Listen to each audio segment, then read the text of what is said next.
evening. Welcome to Rangers Radio. Join myself, Oxshire, on the show tonight. It's a legend that is the Bridge Man and the one and only Jaffa. Evening, boys. How you doing, Ox? How you doing, Bridge? Thanks for having me on. Oh, can I just say a big good evening to yourself, Oxshire, and your team, and of course, Jaffa. You're going to look after me tonight, Jaffa, because I'm very, very weak. Very weak. I need help. You don't mind addressing us as a young team, Bridge? A young team, absolutely, the young team. Thank you. I know all about the young team, in my own vernacular, of course. I just say to all the Rangers fans all over the world, particularly Rangers fans on here on Rangers Radio, listen, we've got a really good victory. I mean, a precious victory at the weekend. But hopefully we never see anything like that again, particularly on a pitch like that. Just shocking. Good evening and welcome to Rangers Radio.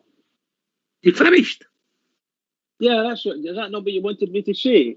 Just good evening and welcome to Rangers Radio when they're done. How are you doing, Bridge? Okay, pal. Thank you very much. Okay. Good. How are you, Jaffa? Brilliant. Ox, doing fine, thanks very much. Brilliant. Do you want to elaborate?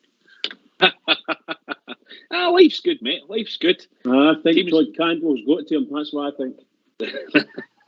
Well, tell you what, he'll not be short of a few offers for the female Barretts and the Rangers support. That's what I'm hearing. He looks like a young fox. That's the word in the street. Fox. Well, it's not coming to me. They flown locks. Oh, that's a shocker, that, isn't it? That's a shocker. Poor guy. I'll not say what was said. It wouldn't be fair. It wouldn't be fair in Todd Cantwell, know what I mean? You know? But, right, well, I'm sure we'll come to that, and I'm sure hopefully we'll get a few calls with that, but we'll have to talk about the game on Saturday evening for a start.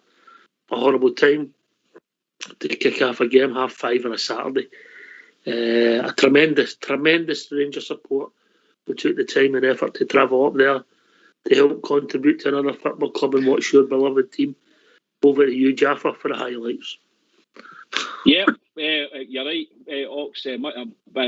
Massive big up to the fans that travelled up there, the 7,400 Ranger supporters that pay their hard-earned money and go to watch the team. They done well. They backed the team to the hilt, sang their lungs out, and that was a great thing.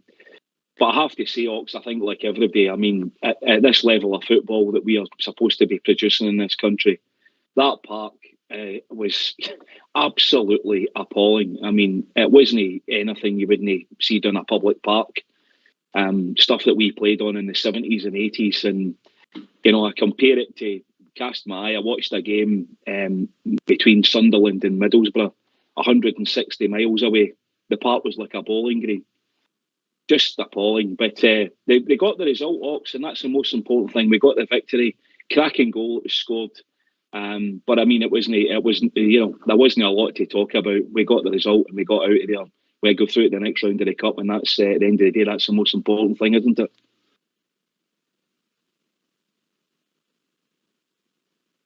Aye, that's exactly what it is. You're right. You're getting through. Bridges right. Getting through in a cup tie doesn't matter.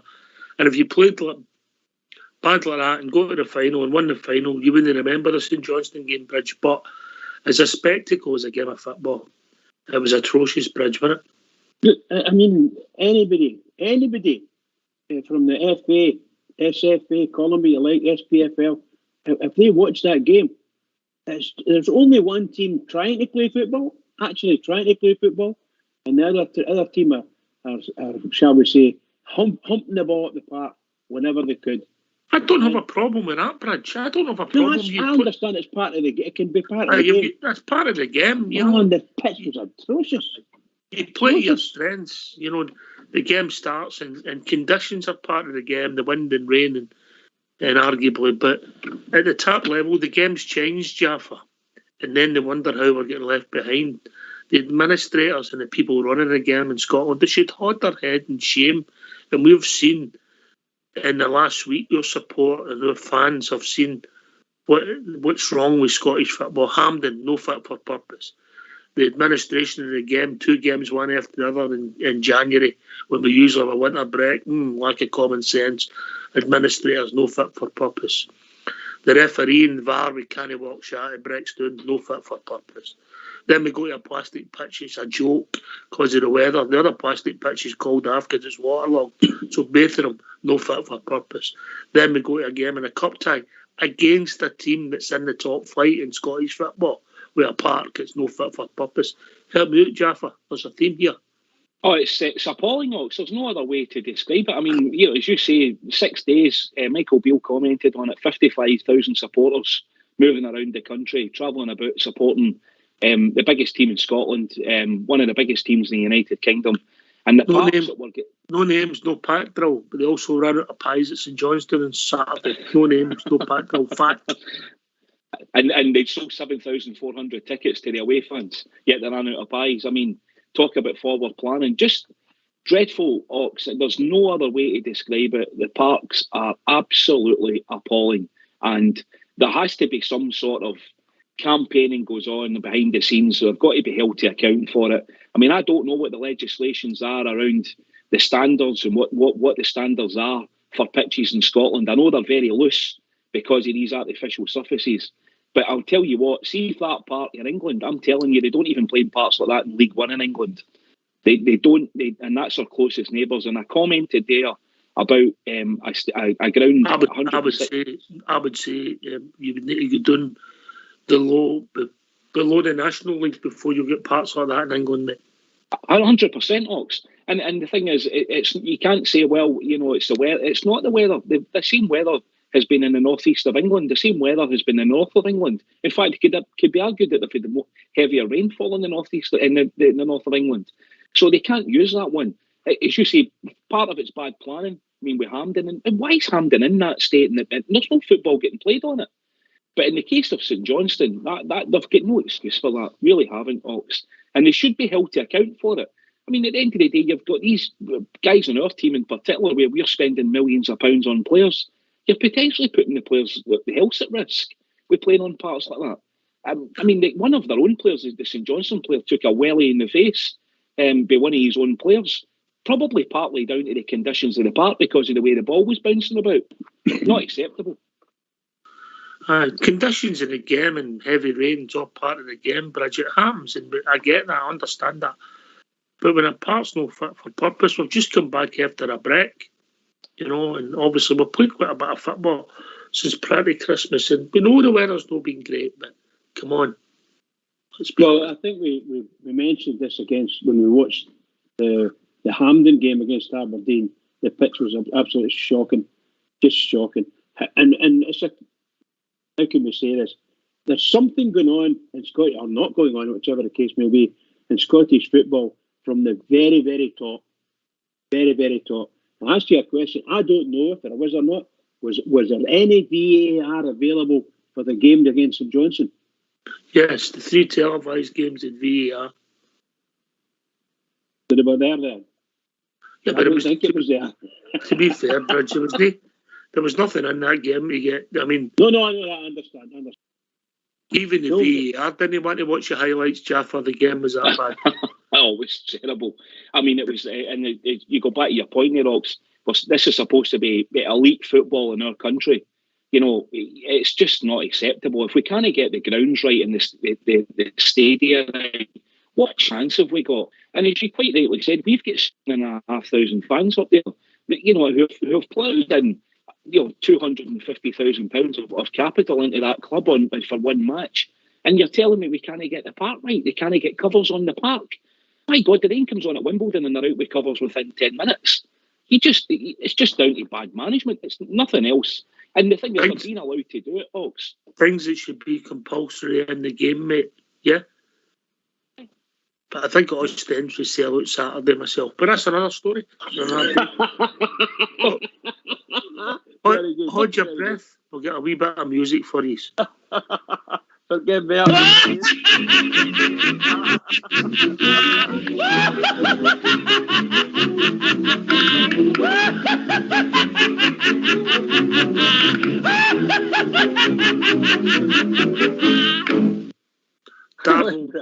Darvel 1, Aberdeen 0. Darvel 1, You're kidding Aberdeen on. 0. Just Just you're letting winding you us know. all up, you. No, that's the score, mate. Oh my God. Scored can it by, possibly goal be? scored by, let me just see, Jordan Kirkpatrick. Yep, 1-0 after Is that 21 1-0? minutes. Well, listen, I'm Is going that to undisclosed news, Ox? It stays What's like that, mate? till after 9. What was Is that? that undisclosed? Is that undisclosed news? That No, you can put that out, mate. You know me with news, I like to let people know things, you know that. last Wednesday, did we let them know? I'm sure you let them know last Wednesday. Oh, well, we put it there first, told everybody undisclosed fee he was coming in, done deal. And we was near enough told the day when it was going to happen, didn't we? Absolutely, 100%. Rangers Radio, first for the news. If you want the news, listen to Rangers Radio. Yeah, we'll put the next fact out there when we get it. And it's confirmed. Right, okay, aye. There we go. 1-0, absolutely. I've just checked, and it is 1-0. You think I was winding you up? You're right, upstairs. No, I'm sorry. I'm going to pray to the only God, the only prodigy God, that just stays like that tonight, or gets better for Darvel. That will be meltdown. Going to play the laughing policeman again. That's hilarious. Oh my God. Oh, attitude, aye. Well, look at themselves. There's another problem with Scottish football, but there we go. But aye, come back to the game. I thought we started the first few minutes okay, Jaffa. Then they got a bit of joy. Young boy Cammy McPherson done well. Comes with a good stop, Cammy. Try to put the ball into the box and play a bit of football. Off it deep. They never really penetrated as much, really, and they had a bit of possession for a game. And then slowly we came back into near the end of the half and scored an excellent goal with arguably a better goal if the goal hadn't tapped on in the post because of the back heel and the vision for Tillman. The desire and the pace of Fashion Sakala, which we've seen before.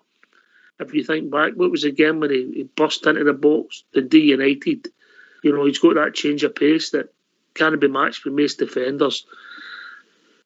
Hits the shot, unlucky. Goalie just tips it onto the post and Bonner comes in and buries it in the net. And really, the referee should have done us a favour and just blew up the end, Jaffa, and let us all go on with our life. You know? It was a great move, Ox. It was started away out on the right-hand side. It was a brilliant move. Tillman, as you say, I mean, that was worth the entrance fee alone, that wee back heel. Just, total vision. Just, I love Tillman for that, I have to say. He does that regularly. Yeah, and it's not the first time we've seen it, the wee blind pass. His awareness of who's around about was brilliant. And as you quite rightly say, the desire and the pace for Sakala to get in. Wee Sakala looks like a reborn player. He really does under Michael Beale. Great shot. He's always got power, especially when he gets a bit of accuracy. I know his shooting can be a bit wayward at times, but when he gets it on target, he usually hits. When he gets it there, keeper, it was going in the bottom corner all the way. Great nick onto the post, and Borner, I have to say, Ox, I've noticed as well a real push up with the two fullbacks in the last few weeks, sitting on the edge of the box, especially when we're attacking. Borner was in a great position. And he was there to finish it off, and it was a brilliant finish. It was a lovely finish, even by him into the top corner. We did have a couple other chances throughout the second half, Ox. We could have put the game to bed. I remember the Morelos chance when he made it all himself, Alfie. Pulled the ball down, bullied a couple of defenders out of the way, and then he kind of, the ball just wouldn't come down in time for him, and he tried to kind of half volley it, and it was going in, but it got cleared off the line. It could have made the game a lot easier, and then after the second one goes in, you don't know what can happen. The floodgates can open. But listen, I don't think we were ever under any pressure. I know they had one kind of chance in the second half that probably was going in, and Tavernier was there to clear it kind of half off the line.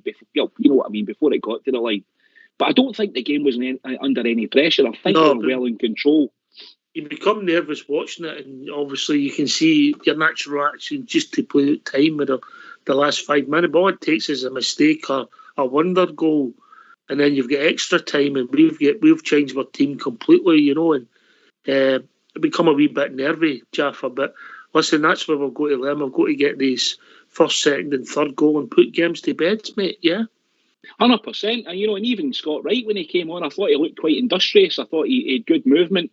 a lovely shot. Magnificently turned out, Jaffa. Magnificently turned out. I'll tell you what, see that hair he has. I mean, honestly, see if I could have a hairdo, it would be that one. That would be my replacement wig. If he does them in wig form, I would have that, because I think it's a lovely hairdo he's got, and as you well say, he's always well turned out. But lovely spinning shot. Kind of wee left foot shot right to the top corner. Oh, well done. That's brilliant, by the way. Absolutely brilliant. Well, yes, immaculate, you know. Wonder what aftershave he wears. I don't know, mate. I'll let you find out, mate. I'm just leaving you. You seem a wee thing for Scott Wright, boy. Bridgeman, the park, we've talked about that, but some of our play, we can't bring in the park, because there's times when we're making basic errors, and I think at times where midfield was at deep. Did you think there was a wee bit of fatigue there, third game in 6 days, on tricky circumstances? Would that be fair? Yes, I think so. And I think most people who watched it, you could. There was slightly jaded. Some of the players were a wee bit jaded, and it took them, I think, a massive effort just to get to the end of the game, and particularly with a victory. Some of the players can stroll through the game. I think Golson strolls through the game. He must be one of the fittest people in the world, that guy. Really, truly. He seemed to just stroll. Him and Davis, they were the pickable players, and they've done a lot, you know. Can I just say that Barnabaras had a very, very good game for us. Very good game. Mm-hmm. And young Sakala was a pick of the three forwards, particularly in the first half, where he's industrious without doing a lot. It wasn't his greatest game, but the man that made the difference, one back heel, Jaffa. Tillman, I tell you, Ox, I'm really up for Malik Tillman. I think I'm really endeared with his movement, his desire. I think he's adding a bit more. You see, he's getting fitter, Ox. He really is. He's starting to pedal back the way up and down the channel. He is putting the effort in, and I mean, barring the last 3 games, as you say, if the pitches, the actual pitches they've been playing on. I mean, Malik Tillman's game's all about getting the ball down in the grass. That's where he does all his best work. And you did see even in Saturday the ball sticking under his feet a few times, but his vision both on the ball and off the ball is absolutely tremendous. He really has. He can unlock defences, and I think that's a great quality to have in your front line, Ox. Aye, he's just got the. I don't know. I can't. Is it the X Factor, Bridge? He just does that thing. It's just a wee bit different, and if you're on the same wavelength with him. Yeah, I think, yeah, what you said there is absolutely right. And that wee, when he's involved in that wee back heel, right into the path of, was it Tav or was it Sakala? I can't remember which. Sakala. But my God, what a shot he had. And it hit the goalkeeper. I think the goalkeeper got a touch to it. Put it onto the face of the post, and away it went. Otherwise, I think that ball might have ended up on the inside of the post and then in the net, you know. And of course, it was followed up by a wonderful shot. But why does that guy just do that every bloody week? Just smash the ball from 20 yards. I believe how long ago it was since Bonner scored a goal, Bridge? 2 years for your own play. Well, 2 years. Yeah, I think. But he carried an injury with a number of other players playing at left back and things like that, you know. So he was carrying an injury as well. But there you go. That looked brilliant. That was a world day for me. That was a world day. Right into the top corner. Wow. So you're right. We could have scored a couple of goals with Alfie, Scott Wright, and then another one with Alfie. Great boy with young Lowry. Great ball with young Lowry. But come on, Jaffa, outside his boot. Yeah, I know. That was a sweet pass, wasn't it? Great vision again with Lowry. Getting Alfie through. And again, different day, Alfie, that bog is in the top corner. And there was one other one, Ox. I mean, just going back to Borna there was Borna just about 5 or 8 minutes just before he scored the goalie, the free kick, if you remember. Again, Tav would traditionally have been hitting them for that side of the box, and I noticed obviously there's been a change of command as well. As soon as the free kick was awarded, Borna was right over it on top of it. I mean, he was only a whisker away from that sinking in the bottom corner, the keeper's left hand side of his net there. But we had opportunities, Ox, to put the game well away from them. But as you say, these games you do get nervous when it's only 1-0. Sitting with the last 5 minutes to go, and mistakes can happen, especially on surfaces like that. Yeah. All right, we're going to get these phone lines opened if that's all right with you. Go for it. Yep, get the Bears in. Come and join us in 0141 356 1972. Give us your thoughts. If you want to move on for the game on Saturday and talk about my new signing, you're more than welcome. Anything Rangers related, phone in. Speak to the reception. We will call you back and bring you into the show. It's that easy, Jaffer, isn't it? Oh, it's a doddle. I can do it, so MD can do it. Good point. Oh, man. Come back to young Alex Lowry.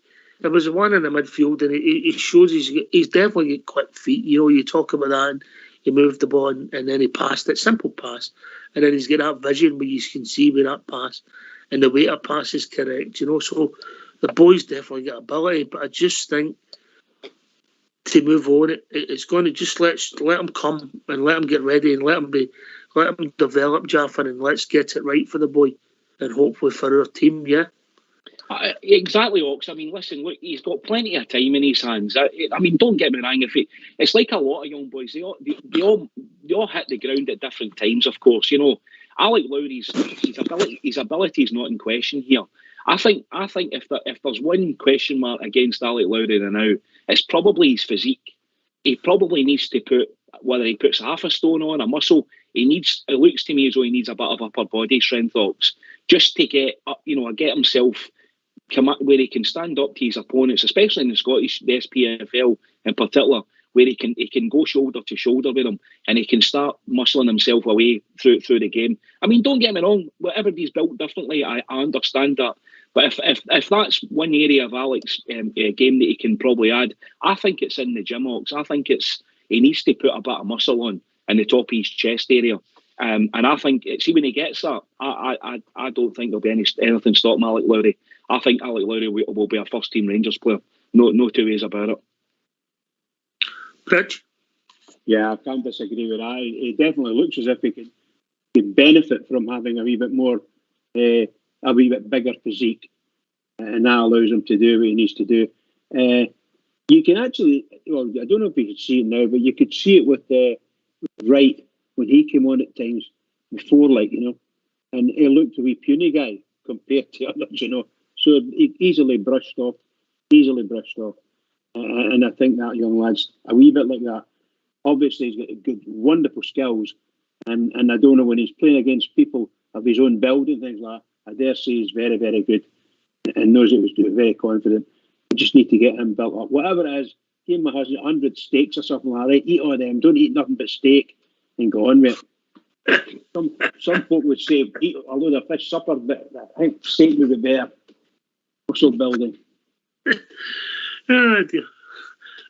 We'll see what it takes us, but we wish him luck and hopefully he develops. And we see Merriam. I mean, I've seen him twice in the flesh, and once he's impressed and once he's not impressed. But you could say that about any player, Jaffa, yeah?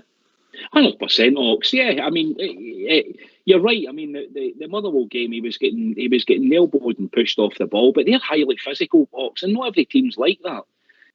Sometimes the other teams they just want to go out and play their own game. Especially if you're playing in Europe and teams are they're just going out to play a 4-3-3 against you, and they're going to open up against you if you're playing a PSV like we did earlier on in the season. Until Lowry would absolutely thrive with that space round about him, because there's absolutely no doubt about it. He has got vision and he sees a pass, and he's very attack minded as well. Ox. He's got an eye for goal. He's got a good shot on him. I think Alec Lowry's got the world at his feet, and he just needs to stay healthy, stay fit, get him. He's in and around the first team. At this stage of his career, Ox, I don't think Alec Lowry should be ahead any further than where he is. I think he is a bit at the level where he is. I think he's progressing well, and I think under Michael Beale, has got big plans for guys like Alec Lowry. I mean, he loves youth players, and he loves and he knew Alec Lowry from before, 4 years ago when he was at Rangers Youth. So I think Michael Beale will be really proud of the work that he can do with Alec Lowry and getting him into the first team and getting him a first team regular slot. And it looks as if one of the other boys that some people taken, I know Port Bear was a fan, Charlie McCann, as I went, it looks Forest Green. I'm picking up 350 grand. Not a bad bit of business for us if that's true. If it's true, of course. But I think Charlie wants to play and he wants to try and see where his career takes him. So fair play to the young man. You know, and we wish him well. You know, you never know, he might be back, Bridgeman, eh? Yes, indeed, he might be back. Look, we keep our eye on these. Rangers tend to keep their eye on the boys. He's away down to try his stuff. He's quite a big boy, you know. He's away down to try his stuff down there. And I think that's a good level you're going to try it. Because there's a lot of tough people down there, you know, with their football. So if he can get through that, tell you what, he'll be a better player than he is now, for sure. And he's not a bad player. Aye, you've got to move on. You've got to move on, Jaffa, sometimes, you know, to develop your career. It doesn't mean it's always going to be with us, you know, and the boys had to go and he's no forced his way in, so maybe time to shake hands and move on. We wish him well. 100%, Ox. You know, Charlie McCann. I mean, he came through Man United. There's absolutely no doubt Charlie McCann's got ability, and he is a decent player. It's like everything in football, Ox. It's like a sliding doors moment. You know, there's probably a few young lads ahead of him. He's seen Leon King break through. He's seen Alec Lowry get into the first team. You know, you're probably right. If the guy's looking at the midfield and he's looking at what's ahead of him, and he can't see a pathway into the team, then you're right, for the sake of the player and the player's, you know, well-being in his football career, we've got to. That's what we do, and we're a big club. You know, not everybody's going to get to first-team level with Glasgow Rangers. They come through the youth system. They just aren't. And getting 350 grand, I think I agree with you 100%. Oh, that's a great wee bit of business. Good luck to Charlie. And you never know. You never know in football. He goes down to England and he smashes it. Listen, you know, I wish the lad well. And, you know, I know he's a big fan of the club. So, good luck to him. And I know him and Stephen Davis in particular, he looked up to him and learned a lot from Stephen Davis. So, good luck to the young lad. Yes, indeed. Yeah. Let's hear from you. Why don't you give us a call on 0141 356 1972. It's your show. It's your platform. Let's hear from you.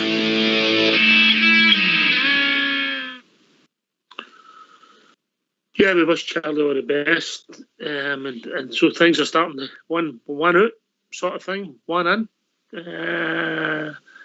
Jaffa, thoughts? Todd Cantwell. Yeah, well, Todd Cantwell. Well, I'm glad the first signing's happened, Docs. I think on the surface of it, it looks like a Michael Beale signing. You know, it's got all the hallmarks of a Michael Beale signing. He's only 24. You know, the guy showed great promise about 18 months ago or so. He was cracking the Premiership. You know, talking of £40 million transfers. Listen, I saw the young lad playing for Norwich on a few of those games, and he looked an absolutely unbelievable player. Seems to have lost his way. Norwich have lost their way. They've had three managers since then. So that doesn't help. We've just been talking about Sakala under Gio, and now look at him under Beale. So these things happen. Todd Cantwell, I think's a great signing, Ox. I'm quite excited about it, to be honest with you. Looking forward to seeing him getting settled down and see what he's got to offer. Plays on the left-hand side in the midfield. He's an attacking midfielder, right-footed. He's got an eye for goal. He's not a massive goal scorer, but he's got an eye for goal and he can put the ball away. And I believe he's quite a strong penalty kick taker as well. So the lad's got a lot in his locker. Okay, I mean, only time will tell, Bridge. It's a start. We know we needed legs in the midfield. Right age, he's no a project at 19-20. He's no a veteran at Aaron Ramsey, for etc. We brought somebody in that is ready, ripe for first team football. Yeah. Oh, you know, he's going to be I think he's going to be a fantastic player for us. You know, he's one of these. I saw anyway 2 seasons ago. Second season ago when he played for Norwich City in the Premier League. A really good player. I mean, a really good player, and but a fleet of foot across the ground. Mind you, I must say, remember we were speaking about earlier of poor parks. He was playing the English Premiership and even the Championship with good pitches. So he might see a wee slight difference when he's playing one of these what do they call it? What do the boys call it again? Kuhfield, you know? It's sort of watch what they're doing there. But I think the boys got it. I believe he's going to be a smashing purpose. Aye, obviously the main important thing for me is it's somebody that Michael Beale wanted and he feels can improve our first team, Jaffa. Yeah, and that's essentially what he's got. You know, probably no coincidence that QPR played Norwich round about the start of November. I actually watched that game. Cantwell played about 70 minutes in it. He was actually decent in it. He played well that day because, again, for me, he stood out. So, you know, he's obviously somebody he's had his eye on, probably highly rated. As I said, he's lost his way with whatever's happened down there, Ox. He's with us now. He's definitely a Michael Beale signing. He came, you know, played under England under 21s as well. So Beale will know all about him. Michael Beale will know all about him, and will be confident he can get the best out of him and bring him up to Scotland. So I'm really excited, Ox. You know, he's got some good strengths. He's got good power in him. He's got good legs in him, the lad. You know, he's one of the guys as well. He's timing. He's good at picking his timing about arriving in the box, which I really like from a midfielder. So I'm quite excited to see him in a blue jersey. Okay, would you like to hear from him? I would love to hear from him. Yes, please. Let's hear for your latest signing, Todd Cantwell.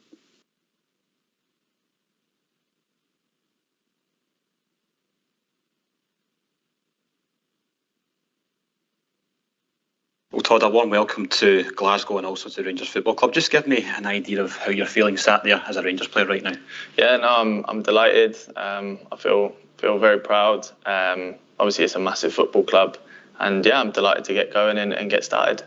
You know, you have a massive responsibility when you sign for Rangers to be, you know, the player that, you know, the fans want to see, and they want to see a player that works hard and a player that can win them games, which is very important, and you know, that's something that I'm hoping I can bring. Tell me why you felt Rangers was the right move for you at this stage in your career.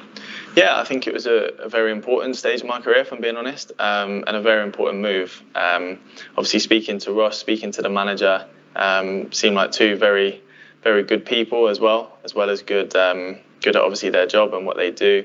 The manager was very clear with me. He laid out exactly what it is that, you know, they like about me and what it is they want from me. And for a player, that's what you can really ever ask for is clarity. And yeah, I think obviously, you know, the chance to play in Europe as well, and obviously to win things. That's why I'm here, to win trophies. You mentioned the manager there. You've spent a good bit of time with him already. How key was he in your decision to come here? Yeah, it was massive. It was massive for me. You know, like I said, you know, previously, it's really important to have a manager that believes in you, but also that you believe in them. Not loads of players say that, but it's the truth. You need to be on board with everything, really, if you want to get the best version of yourself. And you know, I feel like this manager can definitely get that out of me, and I'm really looking forward to starting working with him. As you mentioned, the opportunity to play in Europe. Rangers obviously want to become only a regular European club, but a regular Champions League club. How excited are you to be a part of that journey and experience something you've never experienced before? Yeah, no, I can't wait. I mean, it's something that, you know, you always watch as a football fan. You always watch the European nights during the week, and you know, obviously you watch plenty of games with Rangers, and obviously the success they had in the Europa League not that long ago. So yeah, I'm really excited to get into that sort of competition and to be playing in Europe and some of the biggest stages in the world, really. So yeah, no, really looking forward to it. From, again, what you've said to the manager and to Ross, do you feel you're in a place where you can continue to improve as a professional? You've obviously done quite a lot in your career already, but this is a place where you can really kick on. No, definitely. You know, my career hasn't necessarily gone the way I would have planned over the last couple of years, and the guys here have seen exactly, you know, the person I am, the player I am, and you know, that means a lot for me as a player, to be able to give him that chance to play for such a big club like Rangers, and to be able to give him a platform to really kick on and show exactly the player I want to turn into. And like you said there, you know, the manager is very keen on making me a better footballer, which is something I think is really important. You've come from a club where, in the time that you were there, were twice champions of the Championship. That need to win every week, that pressure, how big can that be coming here where that pressure is there every day? Yeah, I mean, obviously, before any experience of it, I would say I love it, which I do. I've always, even since a little kid, I've always wanted to win, no matter what it is I play. I can have a game of ping pong with my brother and be as competitive as you like to try and win it. So yeah, no, in terms of winning and having that mentality, that's something that's embedded in me, and I look forward to showing that on the pitch. You've chosen number 13. Can you give us an insight as to why? Yeah, so, you know, it goes without saying, over the last couple of seasons, I'd say, you know, things haven't gone to plan. And I don't believe that the number 13 is an unlucky number. I think you make your own luck. And I'm just looking to sort of make that my number and to have a bit of a remembrance about hopefully what it is I can achieve here, really. Can you give the supporters an idea of the type of player that you are and perhaps what you can add here at Rangers? Yeah, no, I'm the type of player that likes to be on the ball. You know, I like to think that I can see passes that some people can't, and I have the ability to unlock a defence. I would say I'm a good ball carrier, but we'll have to see.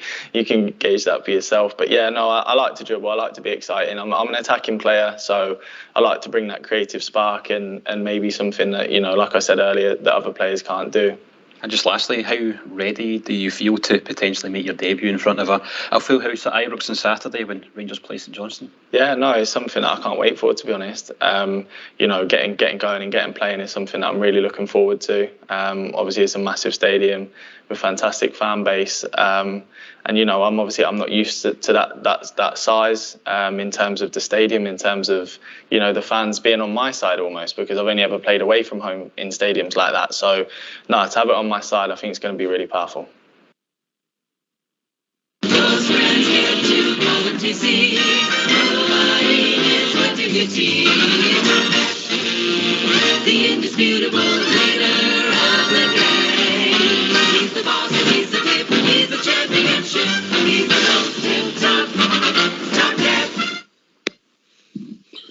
Our very own TC, yeah? Todd Cantwell. Top cat. Yeah. Brilliant. Aye. Oh, what a programme. What a cartoon. Can you name all the cats, Jaffa, for a bonus? No, you can't. No. For a bonus. Oh, what was that? Was it Benny? Choo. Is that right? Choo. Anyway. That's He's got them, Box there, he's got them. Anyway, what a switched on young man, yeah, which is important, I think, when you play for our club, you know. And by the way, just described Alex Lowry there, the way he plays the game, but it's another story. There you go. Yep. Yeah, he's very well, very eloquent, speaks very well, Ox. You know, he nothing you wouldn't expect for joining our club. You know, the guy's obviously done his bit of research. No doubt he'll have spoken to other pros and probably got a bit of inside knowledge. So it seems, Ox, it seems like it's, you know, it's a match made in heaven. It's down to now him getting his head right and Michael Beale getting inside his head and you know, basically getting the young lad settled in. He is only 24. He's only a nipper. You know, hopefully settling into life in Glasgow or wherever he's going to live, and enjoying himself. And as he quite rightly said, I mean, he's seen it as a big move, as a progression in his career. It is. I mean, Norwich are a provincial football team. They're a Premier League team, but they're certainly not anywhere near the scale of the club that we are, and the kind of fan base that we've got. So he's got to absorb that, and he's got to, you know, as we often say, and I've heard you use the expression yourself, Fox, that our jersey can be a heavy jersey, but we're all behind him. We're all fans. We all wish him well. You know, we'll all be rooting for him when he turns out on Saturday. So, you know, it's just a case of getting behind him and hopefully he can kick on and hit the ground running. Is he fit? I hope he's fit. Aye. Thoughts, Bridge? Yeah, I can't disagree with anything that Jaffa said. I'm really looking forward to seeing him, and I hope it's not raining. I hope it's a dryish day on Saturday to make my way up to Ibrox and go and see him, because I think it'll be a pleasure for me just to see the boy playing, and let's see his skills. Let him see him. Hopefully he's going to play the full game or plan to play the full game. I would doubt it, Bridge. Well, I'm just saying, I hope he starts him because the crowd will want to see him. And if it's not working out too well for him, wants to give him a break, that's not a problem either. Let him get a first half with it, you know. But we should be able to see him. I think you'll see him on the bench, mate. I think you'll see him on the bench. Is that right? Yeah. Talking about people who's never on the bench, we've been joined by Bobby. Evening, Bobby. Bobby's always on the bench, he said. Hi, Obs. I'm really excited about the day. We can't mail. I like the boy. I think he's a right good player, and he's not just skillful. If you I watched Norwich last year, on the highlights, and playing, but he always seemed to be in the game, and they always seem to. And if he can bring that to us, that'd be absolutely fantastic. He's a good player. He puts me in mind of Tillman. He puts me, the two of them are similar. All right, okay. I get where you're coming from. I was thinking the way he described himself, left side of the midfield, ball carrier, skillful. Ian Durant, Bobby. Yeah, Ian Durant, yeah, but in the Rangers team now, the two of them are kind of. So I want to see him on that part, and I want to see him trying. And I wish the guy all the best in the world. I hope he really strikes us up for us. I remember him. I think he had a ponytail every time Norwich played, and I said that boy's standing up out for them. He broke it. Aye. He's got. Listen, I hope it goes well for him, Bobby. And he's entertains us, and if he's a success, it means we're a success, Jaffa. Yeah, 100%. Yeah, and that's all we can ask for. Yeah, Bobby, that the due diligence has been done, and Michael Beale clearly sees that that's an area of the park where we need balance, or we need more creativity in the left hand side. I mean, I know Cantwell's right-footed, essentially, but he can hit with both feet. And he's scored a number of goals throughout his career with his left peg. So I think, like a lot of modern footballers, you'll probably find he's comfortable with both legs. So I really think, the early signs are promising. We know him. We have seen the player in action. We know he's got ability. There's no two ways about it. The lad's got ability. It's just whether or not we can get that on at Ibrox. And I'm sure Michael Beale, as I said, has done everything he needs to do at his end. And probably sees him as a right good fit of the jigsaw and what he's trying to build at Ibrox. I'm right behind it, Bobby. I'm like you. I'm really excited about it.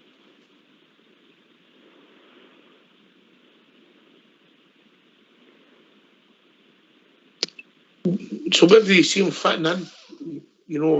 I see him fitting in round about where Kent's playing now. Where Kent's playing now. All right, so sort of in front of the two sitters on the left side. Obs, if he can get a good team on the park, Kent's all right on the left. He's fine, but he needs to get supply. But at this moment of time, we've not got a good enough team, so he's in the middle, right? Mm-hmm. As simple as that. He's in the middle. But if you can get somebody to supply him, he's all right out on the left, so put somebody in there. Like right. Cantwell, but we definitely. I was at the game on Sunday there, and Saturday, and we definitely need a strong midfielder again. Lundstrom, I was a good fan of Lundstrom, but Lundstrom isn't doing it for us now. He's playing too deep, Bobby. Playing too deep. Yeah, but we need a strong. Somebody just walk the middle of the park and just, that's where I'm sitting. And I'm not going back and I'm not going, I'll just sit in the middle and I'll use a ball. That's what we're desperately lacking out for. And I'm not going to go back on the goalkeeper, but I thought McGregor nearly was down the river. Once again. On Saturday? Yeah. It was an error there. I get what Bobby's coming for. I didn't think John Lundstrom had a great game, Jaffa. I think he's playing too deep, mate. He's playing beside the centre-halves a goal, so when he looks up, there's nobody in front of him in midfield. We've got two centre-halves that can do that job. It goes back to that formation, Ox, that we've spoken on the show many times about it. This 4-2-3-1. I'm not sold on it. I don't think it's the best formation, in particular in certain and a lot of games that we play, because I think it overloads the midfield, and I think it's unnecessary, and I think it then slows the play down, because everybody feels it's like the back past the ball to Lundstrom and Jack, then Jack put it up to the middle three or the top three, and then you've got the forward line, and who's at the forward line? I think it makes us it's encouraging us to pass the ball more. And I'm wondering if the whole Cantwell move is to possibly move to more of a 4-3-3, which is traditionally what Michael Beale prefers to play.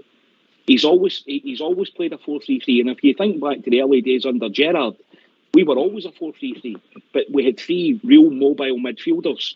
And I'm wondering if that's potentially where we're heading back to, Ox, where we're going to just go back to the 4-3-3 and push Lundstrom up. Because incidentally, what I would in defence of John Lundstrom, and Bobby, I do agree with you. I think he's not been great, John Lundstrom, recently, and I agree with Ox. I think it is because he's too deep. John Lundstrom, see when you push John Lundstrom 20 yards up, John Lundstrom becomes a different midfielder. Anyway, we've been joined by Robert, so we're just waiting for Rab to phone in, and it's a full house. Bobby, Robert and Rab. How we doing, Robert? I'm good, Oxter. Oxter, can I ask you about the Top Cat, because it was my favourite cartoon. Who were you off as a double? No. I was just going to say I was TC self, mate. Obviously, you were wee Benny. No, wait a minute. Let me just see. Let me think who you were. You might have been. I've got them in front of me. Fancy, Robert. Oh no, I'm the guy who's in the bin. I'm in the bin. With some of my comments, I need to be putting it in. But anyway, good evening, Oxter, Brisman, Gaffer and Bobby. I am good. Listen, guys. Hi, guys. Listen, Scottish football, I'm watching a game just now, and Scottish football, hold your head in shame. I'm watching a team, probably the fifth tier of Scottish football, Darvel play Aberdeen, and I'll not tell you the score case they're taking it, and it's half time, right? And I'm happy. But I'm watching a team, and the pitch is absolutely tremendous. What a pitch. And I had to watch my team over the last 7 days play 3 away games and take 50,000 Rangers fans to these 3 games, i.e. ham dump, as I call it. Rugby Park, another dump, and then, of course, I was going to call it Muirton there, St Johnson, up, you know what I mean? And the pitches were terrible, and had to watch my team try to play football, and I'm watching this team tonight, Darvel, playing in a great surface. Hold your head in shame, Scottish football, there. How are you meant to play football in the pitches? Do you know what I mean? Listen, well, for the 3 extremes, as I said at the start of the show, Robert, the state of Hampden and the lack of foresight and organisation of Scottish football, one game after another in the winter, one day in the same pitch, absolutely farcical. Then you go to a plastic pitch that shouldn't be allowed in the top, in my opinion, in the top 2 divisions in the league, if you're trying to progress the game. And then we go to a stadium where they decide it's a cup tie, the fans don't turn up. The parts are disgrace. There's nothing fit. Usually go there, they don't have ball boys. The whole thing, the management, the structure, the organisation, it's a farce. And we know why, Robert. That's another show for another time, mate. Yeah. Definitely. But listen, no, going on to the game at St Johnson. No, I'm not going to dress it up. It was dross. It was the game. The performance was dross. But I'm trying to give a wee bit of leeway here for my team, because we've had to play 120 minutes against Aberdeen. The performance wasn't great. Kilmarnock, the performance wasn't great. Although at times against Kilmarnock, I thought in the second half we played some nice football. But we've got to realise, Rangers fans, and I know a lot of them are happy with the performances, etc. It should be a lot better, and we can say we're playing against all these diddy teams and all that. But let's be honest, There's no club had injuries the way we have. We've not got the luxury of changing our team with 6 or 7 players, like a team that spent 40, 50 million. We've not got the luxury to do that every week, 6 or 7 changes. We've had to go with the same guys, and guys like Tavernier and Lundstrom, who I think badly need a rest, but we've not got players that can come in for them that are ready. We Devine, people could say Devine could play for Tavernier, and the boy done great when he stood in for Bonner. Fair enough. But we've not really got the players. We've had to go with the same players over and over. And so I'm going to give them a wee bit of credit. And if people want to shoot me down in flames, saying, oh, you're not seeing the bigger picture, then shoot me down in flames. I'm giving my team credit. And I'll tell you one thing. This is Michael Beale without his own team, and he's won 8 and drew 1. 1, 8 and drew 1. That's no bad in my opinion, whether the performances have been good or no. That's no bad. But wait till he brings in his own players and he's got his own team, and then we'll judge him. Jaffa, Denbridge.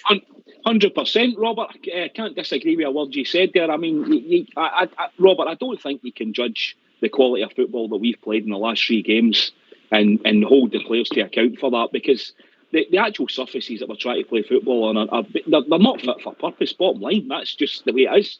You've got to call it as you see it. But by the way, getting the result or getting their results has been the most important thing, and getting through in the cup, Robert, is the priority. I mean, we're the holders of the cup. We want to retain the cup, and you know, we ultimately we need to go to, if we've got to go to places like McDermott Park and win on a Saturday night at 5:30 when the park's like a cow field. You know, that's what we've got to do, and you've got to commend the management team, the players in particular, for digging out the result. It was nervous at the end. You know, it always is when you're only 1-0, but they got through it, and they got through the tie. We've got a home tie next, you know, the real Glasgow derby against Partick Thistle. So, you know, we look forward to that one. Yeah, and see, Jaffa, see, the thing is, I know it was a terrible performance at the weekend and it was a real bad game, but see if we take more chances and that keeper makes 2 cracking saves, we could have easily won that game 3-4-0. Easily won that game with the chances we have, and people always shout, oh, we don't create chances. Well, we did, and we were very unlucky. So I wasn't happy with the performance. I'm not going to lie. I wasn't happy with the performance. But I'm trying to look at the bigger picture, take the pitches, take the games. Now, the Rangers have played 6. Am I right in saying, Oxford? Have we not played 6 out the last 9 games away from home? If you take the Michael Beale, you know, we've been home to Hibs, home to Motherwell, home to Celtic. Everything else has been away from Ibrox. But away from home, so you can't really. I know you're going to complain because we're a hard lot to please. We really are a hard lot to please. Nobody more than myself. But come on, give a wee bit of credit and let's. Do you know what I mean? Let's see what happens. And now that Todd Cantwell's come in, and I'm hoping he gets at least another 2. Because Oxford, see if we want to concentrate on winning things this season, i.e. the 2 cups. Because I'm not getting the league up, mate. But I don't know. It might. Robert, watch this space. Well, Oxford, I'm really hoping if we're really going to be positive and we want and one thing, we need to bring in another 2 or 3 players because we need to freshen that squad up. And you come, Bridge, on Robert's points, then we'll go back to Bobby. Well, Robert says wonderful things, and he's been saying them for a long time. He's absolutely right. Some of the things he points out, we've spoke about it ourselves, and all the Rangers fans say very similar things. There's nobody going to criticise Robert for any of the things he said, I can tell you that. I don't disagree with any. He said every single thing. In fact, I'd go further in some of the things, but I don't want to say it because I might get to jail. So simple as that. I really do think Cantwell's going to walk in when he gets his chances. And Oxford was saying he thinks he'll be on the bench at the weekend. I hope he's playing just to let the fans see him. It'll be fabulous for the team. A great occasion. And let's go out there with heads held high and leather this mob. Just go out there and leather them, and that will show that we've got it. I think you made a lot of good points there, Robert. Bobby, any thoughts? I don't think anybody's on Rangers' back. I think Robert's got a ring. I'm not on Rangers' back. I'm just saying we need certain players. I don't think he's getting at you, Bobby. Don't take it personally. No. What I'm saying is, I agree with what he's saying, we weren't great, but we got to win. And that's, if we can win like that to now, to the end of the season, I'll be happy. Don't get me wrong, I'll be happy, because I collect my money. It's as simple as that. I get that, mate. If you're critiquing a season, that's a game. You tick the box, you move on. If you're critiquing the game, Bobby, it's a poor watch, wasn't it? Yeah, well, it was the only thing that was there was only, it was like a home game. Obviously, it was like we were rivals and they had that wee corner. It was, but if that's a team support, that's shocking. That really is shocking. It's another issue that Scottish football's got. You know, they set the tickets, both teams, the rules. I believe, Jaffa, the rules of the Scottish top, both teams set the fees. If they were coming to us, they would want the game set at £30 so that they would get 50% less expenses for that. They would get about £20,000 worth of 30 quid. They'd be quite happy with that. And they would take their money and spend it quite wisely. But then all of a sudden, a few people on the internet kick up a storm, you know what I mean? It's absolute. It's everything that's wrong with Scottish football. Let's get organised. Let's get the stadiums full. Let's get the ground sorted. Let's get the pitches sorted. It can be done. Am I ranting, Jaffa? I'm just saying, St Johnstone are not a bad supported wee club, Hawks. You know, it's not that they don't have a fan base. It's just this internet world that we live in, because they want to pay £20 a ticket and their club set the ticket prices at £30. And incidentally, you're right, it's the two clubs have done that. Their own club have been involved in that discussion. That wasn't the Rangers that done that. It was their home game. But both clubs have to agree the fee, didn't they? Correct, and then they split the gate money, and their club is benefiting from the gate money. But why their own fans are disputing over? You know, bearing in mind they were in Europe last year and they were paying higher prices for that. When they go to any other stadium around the country, whether they go to Edinburgh, they go to anywhere, you know, we're in a cost of living crisis. I understand that, but also people are having to get wage rises to cover the cost of living crisis. So I just don't understand that. I don't understand their gripe, Hawks. I don't get it. And it really it is damaging their own club. It's not damaging anybody else apart from their own club, and it's damaging the brand of Scottish football. But that's down to the administration against Hawks. They need to get their finger out and, you know, and really sit down and get their heads knocked together. I heard you chatting the other week there about Germany. You go and buy a ticket in Germany and it includes your travel back into the city centre, or, you know, back to your destination. No, we wouldn't be doing any of that in Scotland, would we? No, not at all. Oh. Not at all. Right, okay, we've reached that time of the evening. If you don't mind getting yourself on mute, put your phones on mute, because we're going to have a tune.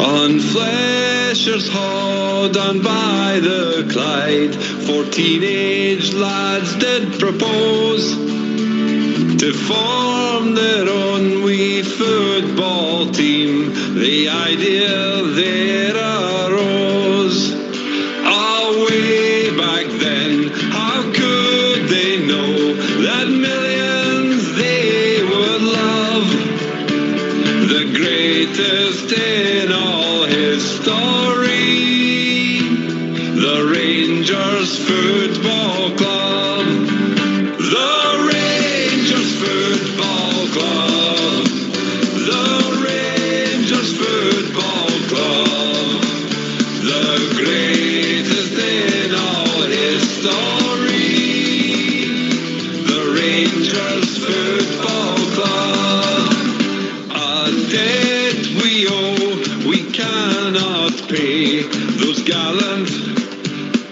pioneers, a legacy they did bestow, we shared down through the years.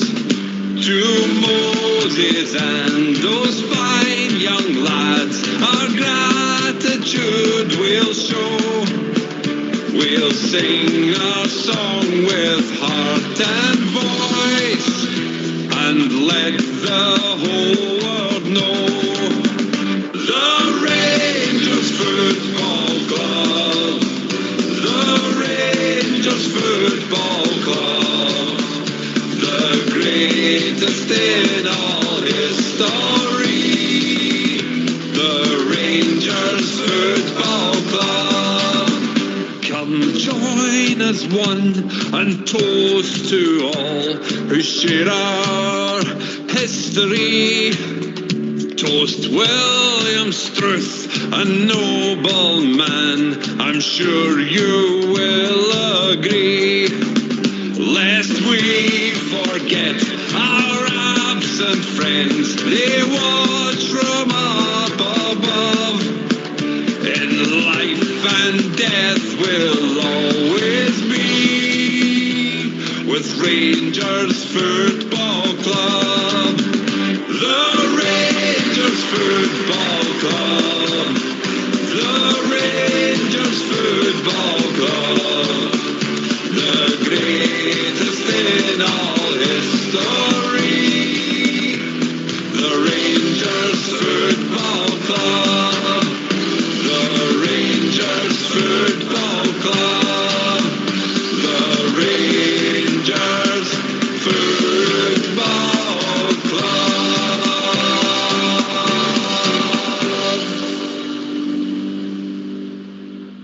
Why don't you give us a call on 0141 356 1972. It's your show, it's your platform. Let's hear from you.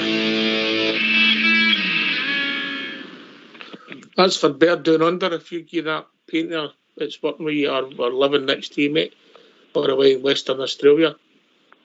Just tell me his team's going to get beat when he plays in the cup. You'll know. Right, okay. Wasn't a great game. We get through. I think Bobby's right in that. We've seen the first signing come in the door. Somebody's left the club. Charlie McCann looks as if he's leaving us. Things are moving. I think we know that we had to start refreshing. Robert, we had to get players in that were ready for first team football. Yeah.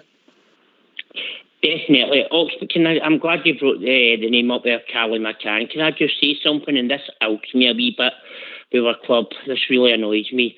Am I right in saying, and hopefully I'm wrong, but am I right in saying we paid 750,000 for Charlie McCann and we've sold him for 350,000, so we've lost 400 grand on him? I'm not aware what we paid for him, mate, but I'll have a look into it while we're talking about it, yeah. We're checking it, we'll get it checked out, mate, yeah. To see if that's true, actually, that annoys me, that really annoys me. I know you're not always going to make money and all players, but come on, if we actually let that boy go for that kind of a price, and I know people say, oh, he should have more game time, but fair enough. I don't mind. The boy's ambitious. He wants to play first team football, and you can't take that away from him. But it just ilks me a wee bit that we've paid that kind of a money, and £400,000 might not sound a lot of money, but come on.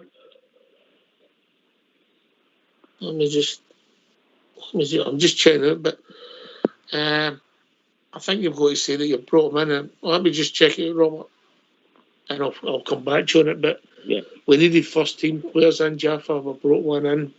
The offence to Charlie wasn't ready. It might be in the future, you never know. But we've moved up a stage, and that's what we need, mate. Yeah.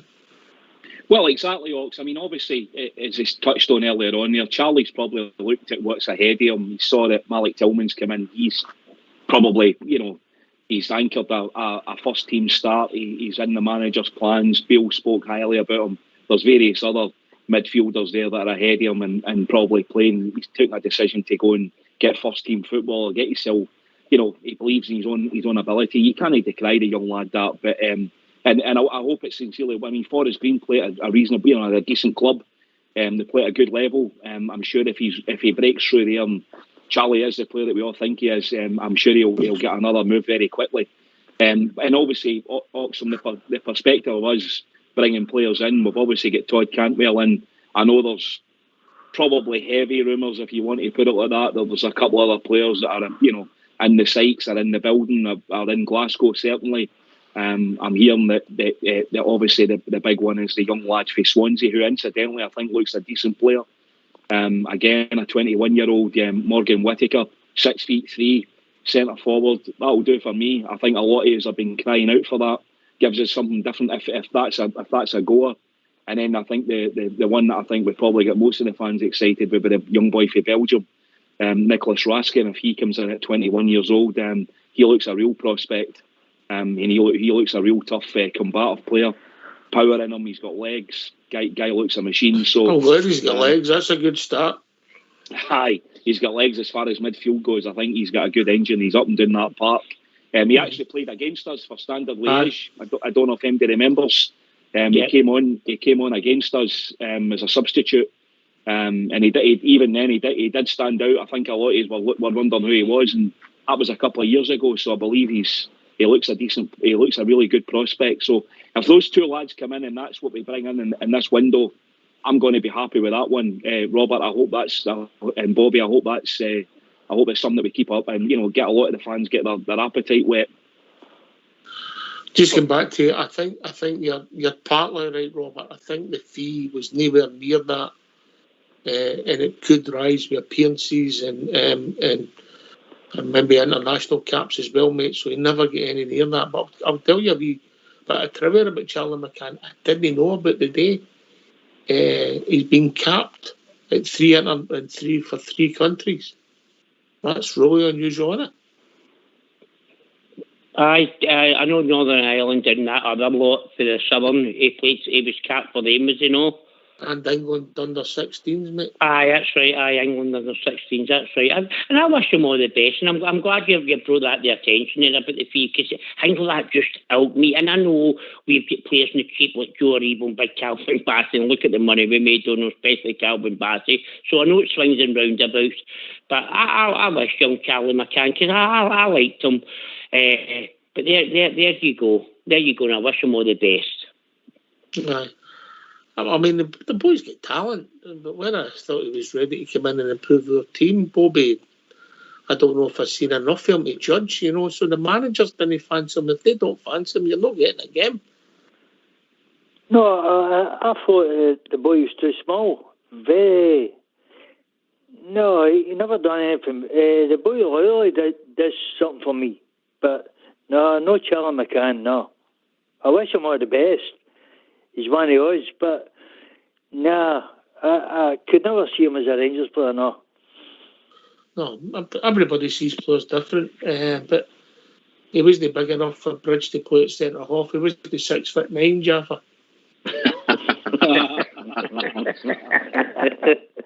Talking about centre half, Ox, I know you've touched on it earlier on. I thought Ben Davies was probably our best player on Saturday. I thought he strolled the game.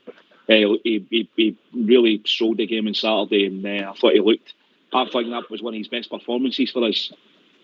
That's one of the things that's been annoying me with John Lundstrom. He doesn't have to go back and get the ball after Davis and Connor Goldson. He's got to go forward and give them options. Yeah, maybe that's just me. Maybe everybody sees it different. He doesn't have to go in there and get because they're quite capable. Yeah.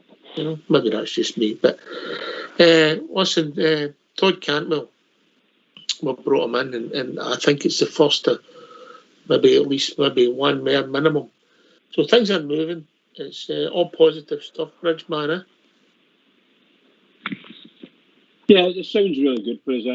I've got nothing but, shall we say, hope in my heart, and that's what I want to do. I want to just build on what we've got, get the 2 players that's just been mentioned. Other 2 players will be absolutely flying. Give them a few weeks to get their feet, get their legs. I'll tell you, we'll ask some questions anyway in this country. They will ask some questions. I'm so looking forward to it. The fans will get well excited again. And I'm not saying there's no atmosphere either, but that these good players, when they play well, they lift the atmosphere sky high. It's like the return to the, shall we say, the great nights there a couple of years ago in the Europa League. You know, one wee wiggle of a player's legs and away was past somebody, and my God Almighty, the whole Ibrox was erupting on it. Brilliant. That's what we want. We need more pace in our team. I take Bobby's point that we need somebody who's maybe the boy Raskin. Am I pronouncing that right, Jaffa? Raskin, would that be fair? Nicholas Raskin. Aye, so we need. I mean, Ryan Jack and John Lundstrom. They're more potential ball winners, but what they've not got the pace about the park. So we need more legs in there. I think that's what a lot of people are saying, mate. Yeah. Jaffa? Yep. Ox, that I think we've all identified that the middle of the park is probably the weakest zone area. And it's the engine room, and we've just not got the drive in there. We've got some great players. I mean, Ryan Jack, he has looked really good. He seems to be got his fitness problems behind him, which is great. And if Ryan's playing for an extension and a contract, if Ryan is going to give us that kind of level of football and the level of health that he's got, then by all means give him another year's contract, even if it's a reduced pay and on appearances or something like that. Do a deal with him. I think Ryan's desperate to stay, but we still need dig in there, Ox. We need drive.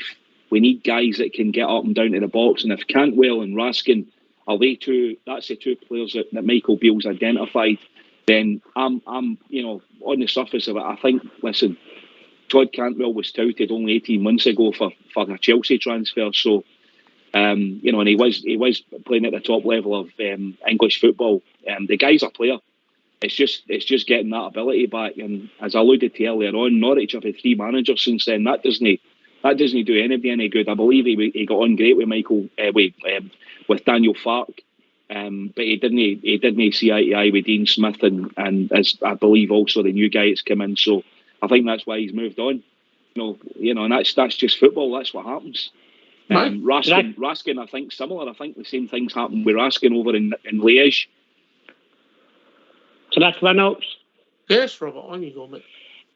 Just talking about Nicholas Raskin, Ox, and Gaffer's right, and we've all been seeing it. You've heard Blue Star pumping on about we're no legs in midfield, and it's true, we haven't really. So, Ox, your sources, can I ask you, your sources, is it likely we're going to get Nicholas Raskin in this window, or as Michael Beale has already hinted, the ones that we don't get in this window we'll get in the summer? Because I do believe Standard Liège want $2.5 million. Now, the 6 months in a contract, I'm never paying $2.5 million. I'm at the very, very most, maybe $1 million at the very most, and that is at the very most. So your sources, Oxford, is it likely we're going to get this boy in this window? My sources. I'll put you in the spot here. Come on, Oxford, come on, don't hang back to the Rangers fans. Tell us the truth. I'll come back to you in that one. I'll come back to you in that one. I think he will be your player. But no this window, you're saying, in the summer. I never said that, did I? No, I know you never said it, but I'm just kind of I'm thinking he won't be your player in this window, but hopefully we'll get him in the summer. But again, as I said, have you read your contract on here? No. Ask the question. Right, okay. Listen, I agree with you totally. And the same for anybody. It's got to make economic sense. You're not going to pay $2.5 million for a guy that you can sign for nothing in 6 months' time. It doesn't make sense. And I think a lot of the trouble is a lot of the things we read or we get fed are in the Scottish media. Jaffa, and then Bridge, who's got the new putting his muzzle on because we've mentioned the media. Jaffa, it's deciphering, isn't it? What we're getting fed, as you say, which is obviously it's controlled and it's coming from a particular source. And I'm talking about the big two red tops in this country, which are just you know, if any Rangers fan nowadays that's going there for their news, you know, really needs to move on for that. Go to Rangers platforms, go to follow, come on here, wherever you want to go and get the factual information. Like we said last week, I heard Docs talking about it last week. It was fact. Todd Cantwell had signed for us, and that's been proven to be right. And I'm pretty sure, like you said, Robert, I'm not up for paying $2.5 million for a guy that's got 6 months left in his contract. And as I understand it, that's the impasse that they're at this moment in time. The player wants it. The player's not even in their plans. He's not played the last 4 or 5 games for Standard Liège, so they want rid of him. He wants it. It's just a matter of coming to a deal, and if a deal can be done, and let's not be kidded, a lot of that's just down to timing and holding your nerve, and that's what's going on in the background, I suspect. That's why the two of them are not here right at this moment in time. I'm confident we're going to get him in, Robert. I've got a feeling we're going to get him in. I don't know anything, incidentally. I don't know anything. Just from what I've read and where the information has come from, I think Rangers are keen to get him in, and I'm sure they'll be working hard to do that. And remember, right. Robert, it ain't as easy to get European players in as it once was. No, exactly, but I'll tell you that I remember that boy coming on against us in Standard Liège, and he looks a player, so I would like to get him in, because we've got cups and leagues to try and win, so we need to refresh that squad. One signing's not enough. We need at least 3 players that can walk into our team now, and hopefully Hadji and Shooter, although I've not got much hope for young Hadji this season. I'm a massive fan of Oxford, but I've not got much hope for him doing much this season, because that was a terrible... I've got to be fair, he's a brand new name, and any Rangers fan that thinks young Hadji's going to come in and hit the ground running, they're kidding themselves. When you get that boy had a really, really bad injury. But I'm hoping to get Shooter back and maybe Roof. I don't know. I heard today they talk about Lawrence as he's had another setback, and that depresses you. It doesn't depress you. I broke last week. It was just to say there's no a major setback with Lawrence. It's just taking a wee bit longer. Don't get too caught with that. But also, think about it. See if we could get these players on your team. Now, I asked you this question a couple of weeks ago, Oxford, and I used Connor Golston as an example. If we had Golston, Lawrence and Hadji, etc. and Suter, do you think we'd have been 9 points behind? Because I certainly don't. No. Bobby, you know what it's like when you get a new knee, that old boy knee. It's a bad injury. I don't know. I don't know what we're talking about here, Rob said. You're talking about the boy Raskin now, whatever his name is, right? Right. Where does that put the boy Lawrence? Different position, mate. Different positions. So what have we got? So we've got Tillman, Cantwell, Raskin. So where does it put Lawrence? Different positions, mate. They don't play in the same place. Oh, somebody must. You've got 3 in the midfield. Mm-hmm. Lawrence a midfield player. So where does he play? He's played across the front as well, mate. Remember that you're going to be losing potentially. I mean, let's be honest. Stephen Davis has disappeared. He was a first team player. Unfortunately, it looks as if his time will come to an end. Scotty Arfield, will his contract get renewed? You're starting to replenish him. Will Ryan Jack's contract get renewed? You know, how good will Hadji be when he comes back? Lawrence has got to get back on the pitch and playing first. There's a lot of anomalies, Jaffa.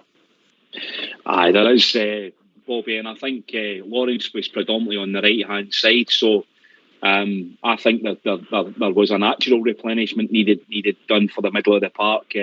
No great surprise, as Ox has said there. I can't see Scotty Arfield, you know, I love Scotty Arfield to bits. I don't see that continuing. I see that's why we're bringing in guys like Cantwell, and probably why we've got Lawrence in. And I mean, as you'll hear Beale saying it regularly, Bobby, he wants 2 players for every position. So we need 6/7 midfielders in there. I don't see James Sands staying, to be honest, Bobby. I don't see that as a contract that's going to be taken up. Malik Tillman, I think we would be absolutely mental not to take that contract up. I would buy Malik Tillman. I think he's an absolute wonder player. and him and Cantwell and Tom Lawrence in the middle of the park, Bobby. I don't know about you, but I like the sound of that. I like the sound of that. Yeah, that's what I was asking. Where does Raskin come in?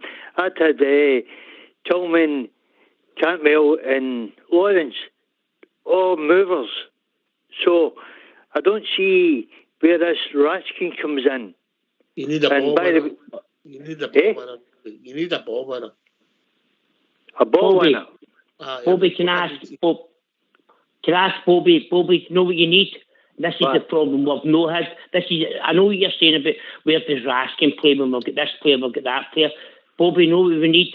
Competition for possessions. That's what we need, and that's what we've no had. We've had too many players that can walk into the team and play game after game.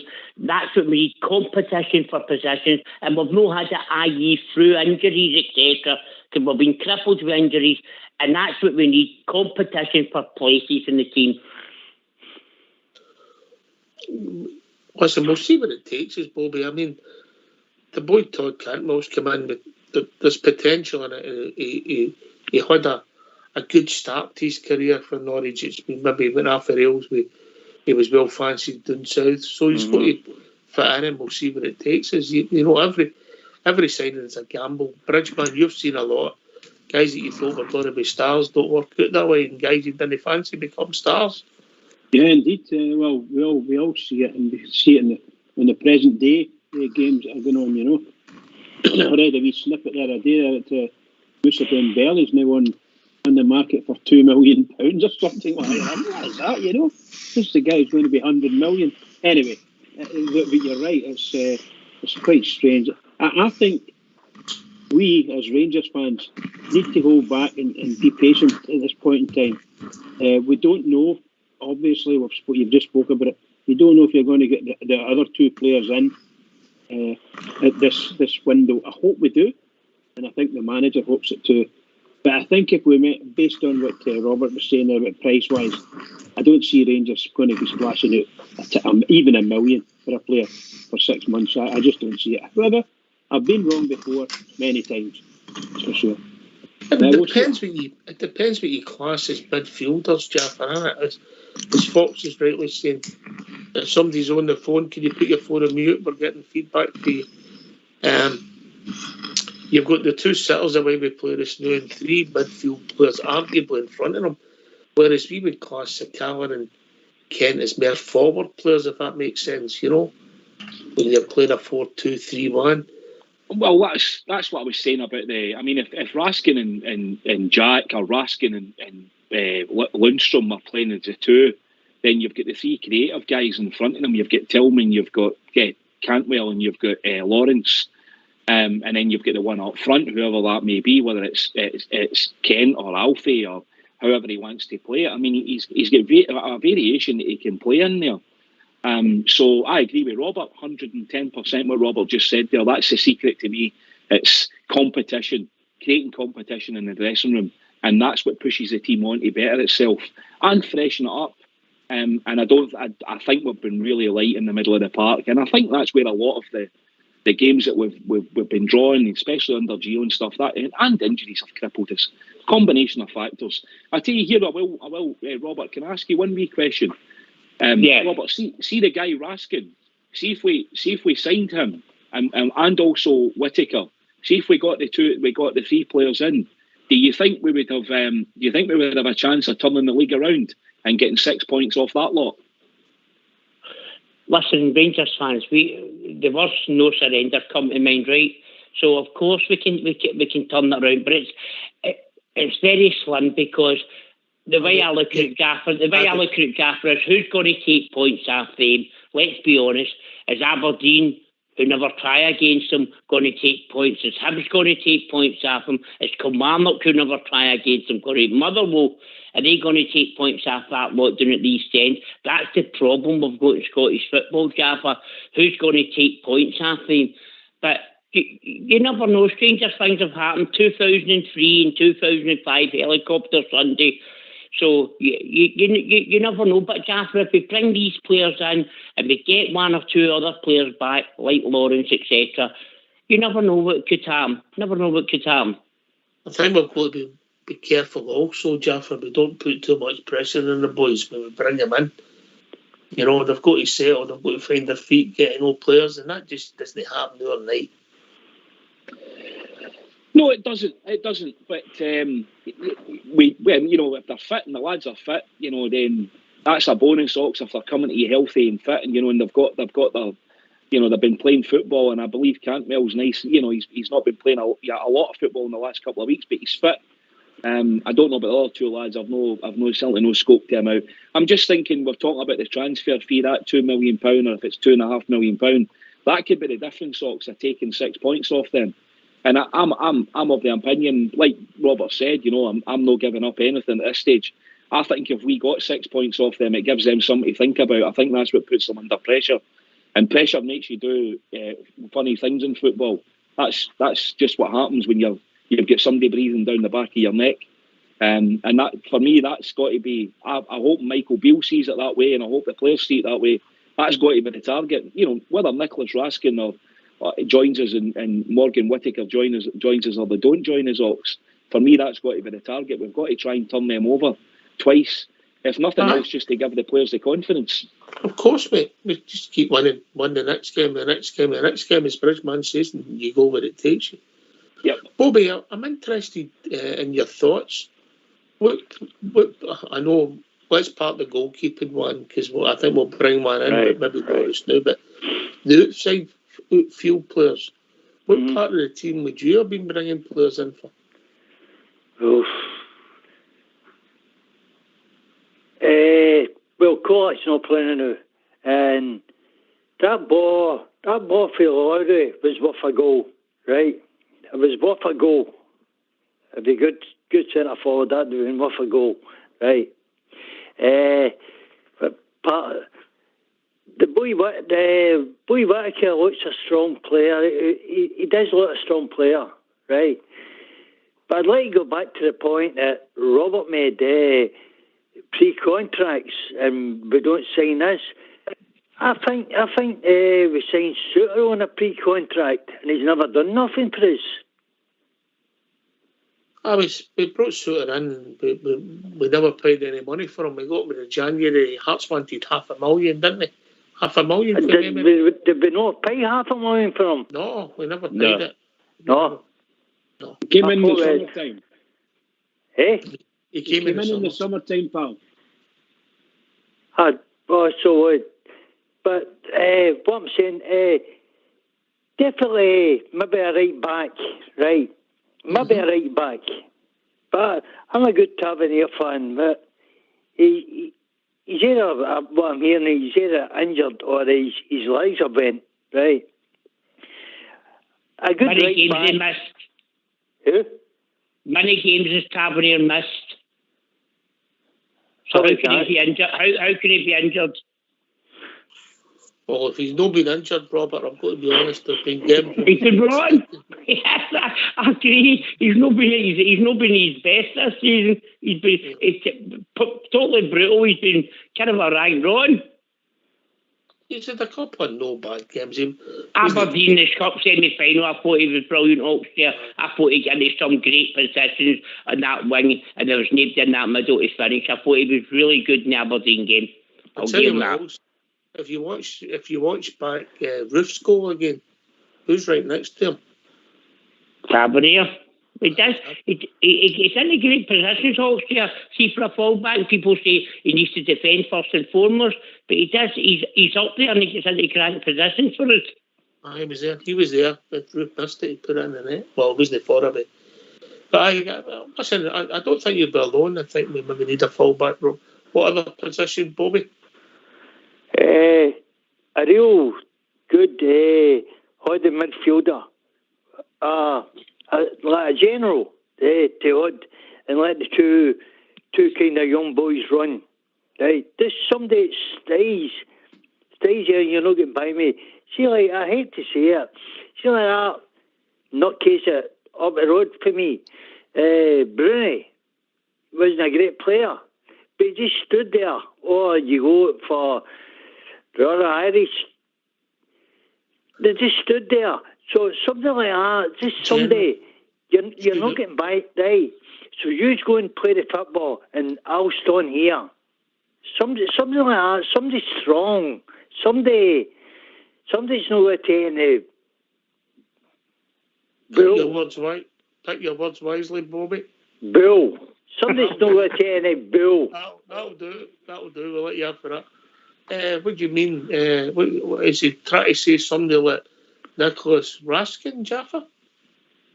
Oh, that's the position he plays, Bobby. That's what he does. He's a defensive centre mid, and he's got dig about him, likes a tackle. He's got vision. He breaks up play. That's his job. That's what he's good at. So he's a Belgium international. He's only 21. I really like the look of Raskin. I think he looks a real top talent. So if we got him in, Bobby, I think that's exactly the position you're talking about. And then let the creative guys in front of them do what they've got to do. It starts to make the team look a bit more dynamic, a lot more dynamic, I should say. And that's what I think we've been lacking. And I think, to be fair to the guys that we've currently got, and even like games on Saturday and in Aberdeen last week, that's where teams are managing to get at, is they're getting joy from us in the middle of the park. We need to be better than where we are currently in the middle of the park. There's no doubt in our front line. We've got guys up the front line. Kent, when Kent's on his day, Kent's a top player. He's got the same nickname as one of your lumbers up, Mr. Boy, the Pitbull, Bobby. No, I never heard of the Pitbull. But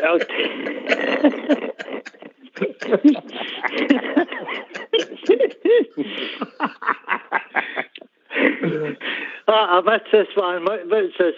The Pitbull. That's his nickname. That's Raskin's nickname. He's a ball winner. His name? No, I wasn't into that. Oh, Snow. I'm very into girls. Snow. No. I'm not that, mate. Bobby, can I give you two names that were 10 times the player that Brown you're talking about is, who won all the tainted titles and trophies? Yes. I'll give you two names that are 10 times the player, two guy and Barry Ferguson. There you go, Bobby. 10 times the player that rat will ever be. Okay. I'll tell you who was good at playing that position. And you two boys should know it. It doesn't come far away for you. Yeah. And he played in that role and just going with it and never shirked anything. Ian Ferguson. Oh, my friend. Yes. I know him well. I know him well. What a player he was. Anyway, we'll see where it takes us. Come and give your thoughts. Are you happy with the start of the signings? And there you go. There's a clue for you, Robert. Are you happy with the start of the signings? Bridgeman. I'm very happy. I'm very happy with this today. As I feel it's a watershed, and we know somewhere along the line there's more to come. And based on what the manager said, and I trust him implicitly at this moment, he is telling us if we can't get it in this window, it will be happening in the next window. So we trust in the manager right in this moment. But look, even with any new transfer people coming in, our team's still playing all right in the sense of we're winning games. I don't know how long it can last. So somewhere along the line, everybody thinks we need a wee change. And I do too. We need a change. We need to do something. We need to start getting different types of players in. We need to get some speed in our team. And I mean real speed.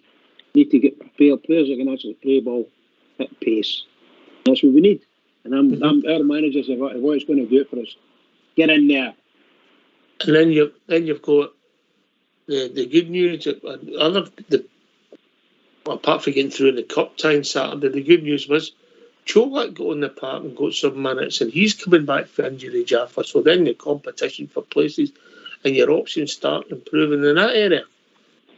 Yep, 100%. And I believe Michael Beale said that Cholak, he was nowhere near fit enough to start, but he was fit enough to be on the bench, and then hopefully with another full week's training under his belt, he would be available for selection next Saturday. So that you're right, Ox. That's brilliant. Big Cholak, we know he's a goal machine. He's a 6-yard box player, and we always were crying out for that. and that's good. We're starting to see the injuries easing up a wee bit. Ox, look, listen, we're in a good place. Robert hit the nail on the head for me when he came on earlier, when he said 9 games, 8 wins, 1 draw, 20 goals scored. Can't ask for any more than that at this stage. Michael Beale, his early interim report card is doing great, but let's push on. We can do a lot better, and we've still got a season to play. We've still got games in the league. We've got 2 cups. As I said earlier on, we've drawn Partick Thistle. We've got the real Glasgow Derby coming up. So, that's something to look forward to. It's an interesting time. I mean, since that Hibs game last year at Hampden, we've went as far as we could in every competition we were in, apart from the Champions League. It's pretty bizarre stats, so let's keep it going and let's keep this roll that we're on this now. The place in Johnson at Ibrox, I don't see any fear there, but you've got to go and win the game, Robert. Yes, and I think some of us fellow Bears, we forget these stats, what we've done in the cup competitions, that we were a penalty kick away from making all that squad instant heroes to us. So, come on, let's go for it. And next year, I'll tell you, I'm looking forward to Saturday, and hopefully we'll see Todd Cantwell, and hopefully we'll see a better performance than we've seen the last 3 or 4 games, because it's not been good. But next year, I'm going to finish off, and I'm going to finish off in saying, see the difference of being a bear, a teddy bear, to being any other supporter in Scottish football. And St Johnstone proved that when the band gone to the game and paying £30 for a ticket, that's the difference in being a teddy bear. We'll pay to follow our club. We'll pay £50 for a Champions League game, whereas they don't want to give the right club any money. They want to starve their club, and the rest of Scottish football want to starve Scottish football. But the Rangers fans will always be there. If we play in the moon, the Rangers fans will be there to watch the Rangers, and that's what I love about my club, and that's why we are simply best. Oxford, Bridgeman, Gaffer, Bobby, thanks for taking my call tonight, guys. I've loved you, and I'll speak to you soon. We are the people. Robert. Good night. Good night. We are the people, Robert. We are the people. Ox, Yes, mate. I've got a wee trivia question for you. I know you're the one usually with the trivia questions, but I thought of it earlier. Aye, go on then. Can you name me 3 other players that Rangers have signed from Norwich City? Kevin Drinkle. Correct. Chris Woods. Stole it. Correct. Did we bring Russell Martin in? And then the boy's been de-rated this now. What's his name? The winger. Oh, yes. Middleton. Glenn Middleton. Was he from Norwich City, was he? I didn't know that one. Well, That wasn't the one I had on my list. There's another one. But another one in the early 90s. Early 90s. The winger, he made his debut, played at Ellen Road. He scored 2 in his debut. Correct. Ripley. It looked like a used car salesman. What was his name? With a moustache. Blonde hazy guy. Dale Gordon. That's the one. No. Dale Gordon. Dale Gordon, I quite liked him. Is that all right, Jaffa? Did I do all right? That's him, Paul. All right. So Todd Cantwell, he's got 3 predecessors, 4 predecessors with Glenn Middleton as well. There might even be some more.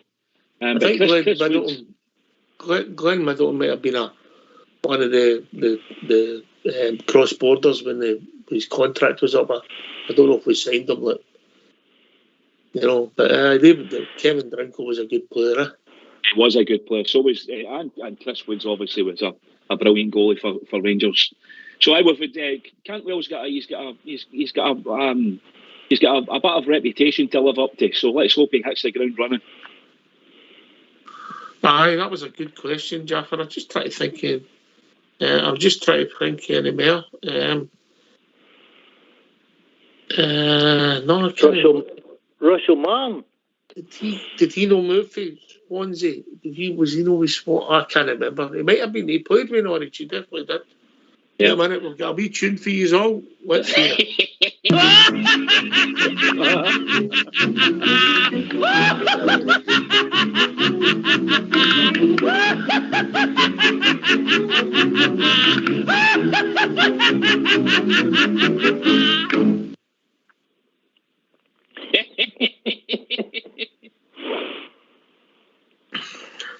You can work that one, Bridgeman.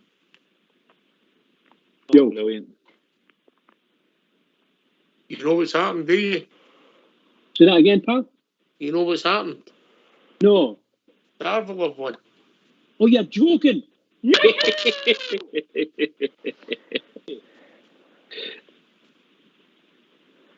Unbelievable. Oh, dear Hollyhawks.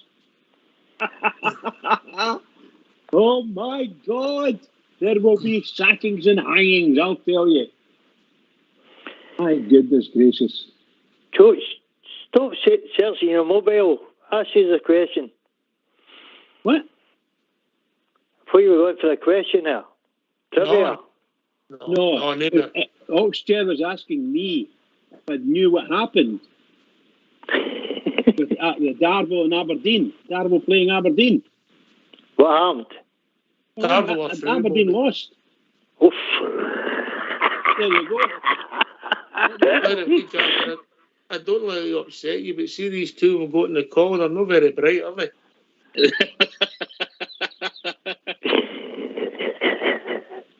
Aye, that must be the biggest. That's got to be the worst result in Scottish Cup history.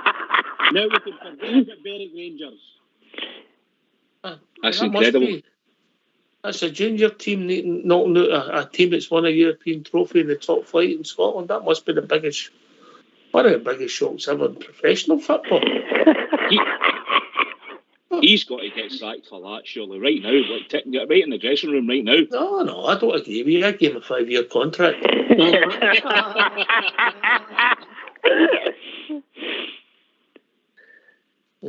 But aye. Incredible. Okay. Full time it is 1-0. 1-0. Bring on yourself. You're getting sacked in the morning. They bring it on themselves. They bring it on themselves. I love it. Anyway, Jaffa, I'll be interested to see what the next couple of days was. And I think the club might have paced it right, because to get these players in, we had games to play, games to win, 3 different competitions. And now we've got a spare week, so we get things moving, get them in, get them known, and you build it up and start. There's no pressure. So hopefully we've got things right. I know you need a bit of luck, Jaffa. You need a bit of luck. Well, these signings are complex, Ox. That's the thing about football nowadays. The amount of people that are involved in it. I mean, not that I know tremendous amounts about it, but I know a fair whack about it. I think we all do. Lawyers and, they've got IPO, they've got intellectual property rights, who they are, their names. There's so much involved in it. The contracts are complex. It just doesn't happen the way... I mean, I suspect the whole Todd Cantwell thing, Ox, with respect, has probably been going on for probably right at the start of the window, if not even before the window, when contact is first made. And then the players got to want to do it. So, and I dare say the other guys, as you quite rightly said, bringing people in for Europe is even more complicated because there's more agents involved. And, the UK is not in the Eurozone any longer, so there's work permits to be got, all that kind of stuff, the background checks and everything else. So it's a complex business, so there's no two ways about it. And you're right. I mean, let's hope, according to the manager, if we get one more in, then great. If we get 2 more in, even better. So I think everybody knows he's never denied who we're in for. So I quite like that. It's quite refreshing. It stops a lot of the speculation, doesn't it? Where a lot of it's shut down traditionally, where he would go, no, I'm not talking about any other players.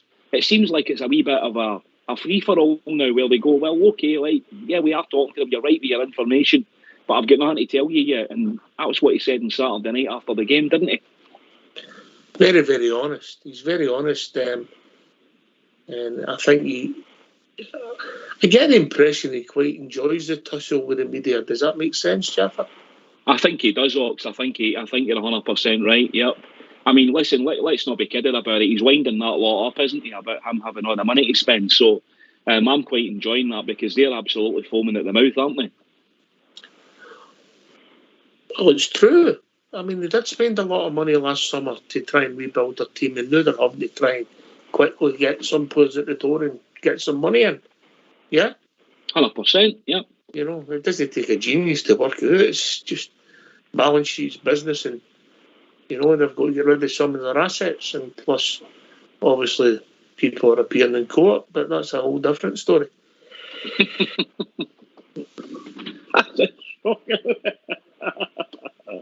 But it is true. You know, but, well, look, I know it's great when teams that we don't particularly like don't have the best results, but we've got to look after ourselves, Bobby. Not a great performance in the Cup. We're through. We're back to league business on Saturday against the same team. We just have to keep this good run going, mate, eh? No, absolutely. Well, I'm watching BBC Scotland, you know, for you told us the scoreline, and William Miller's got a hell of a red face. It's great. It's absolutely fantastic.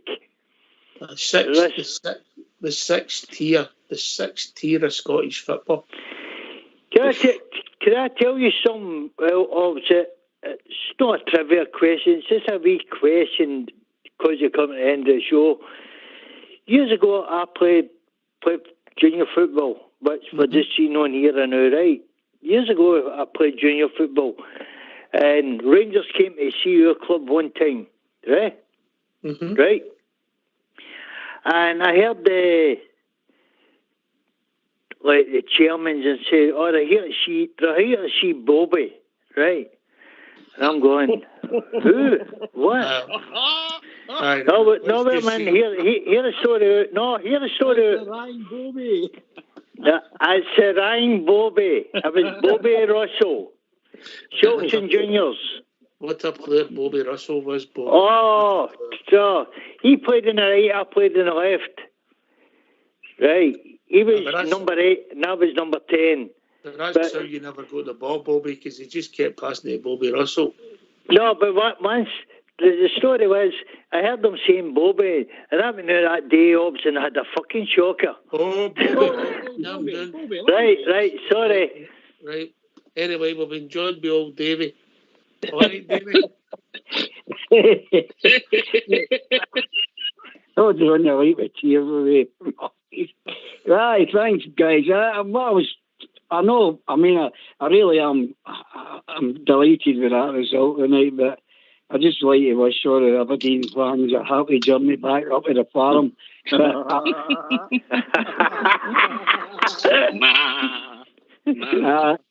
I'm just want to say, I totally agree with what you're saying about Raskin. If we go and stump out for him, I think we're being a wee bit on the silly side. But I agree with what you're all saying about him, you know. There's a price, mate. There's a price with somebody that's got 6 months of their contract, what their wages are going to be. I think a fair price. Now, be honest here. I think a fair price. You may be talking about 300,000 to get him in early, Jaffa. I thought that no more than 500,000. That's what I thought. Aye, there's a price. Everybody's got a price to get them in early. If you're talking about the big boys, they might pay X amount of millions in the EPL to get people in early because they need them to firefight. Davey, are you happy with the signing, mate?